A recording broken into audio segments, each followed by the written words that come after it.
ம் பவா டென்ஷனாக தான் இருக்கா. ஹே குள்ளநெறி மேகா, எல்லாத்தையும் ரெடியாக வச்சுக்கடி.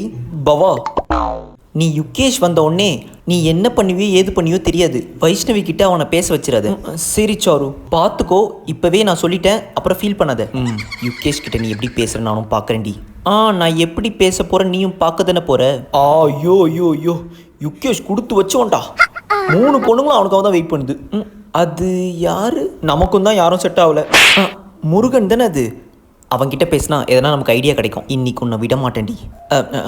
பவா, நீ வைஷ்ணவியை கவனிச்சுக்கிட்டே இரு.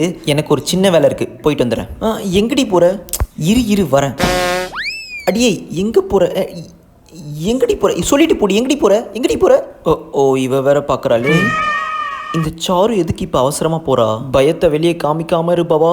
ஏதாவது 2 பேரும் சேர்ந்து பிளான் போடுறாளுங்களோ. கொஞ்ச நேரம் கேஷுவலாகவே மெயின்டைன் பண்ணுவோம்.